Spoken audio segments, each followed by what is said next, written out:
Atrial fibrillation increases a person's risk of stroke. Because of this, people with AFib are often prescribed anticoagulant medications. Anticoagulant medications reduce but do not prevent the risk of forming blood clots. A blood clot can form when extra blood stays in the heart's upper chambers, the atria.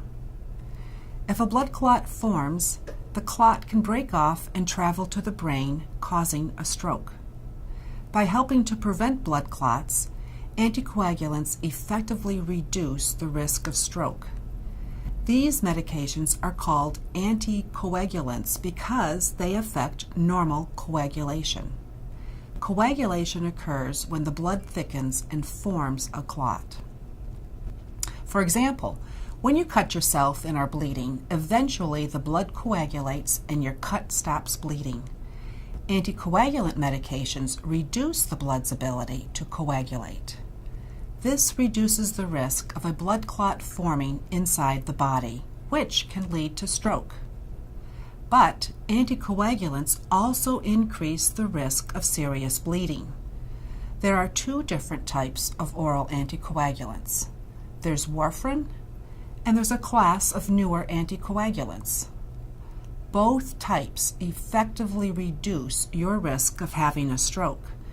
Talk to your doctor to see which anticoagulant, if any, is right for you. Not all people will be prescribed an anticoagulant. If your doctor does prescribe you an anticoagulant, taking this medication as directed is an important part of reducing your stroke risk.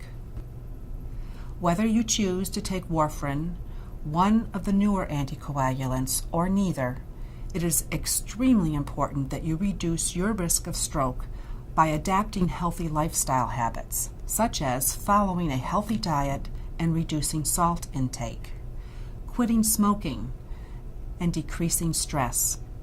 It is also important to limit alcohol and caffeine, which can trigger AFib episodes for some people. Remember, AFib is a chronic condition.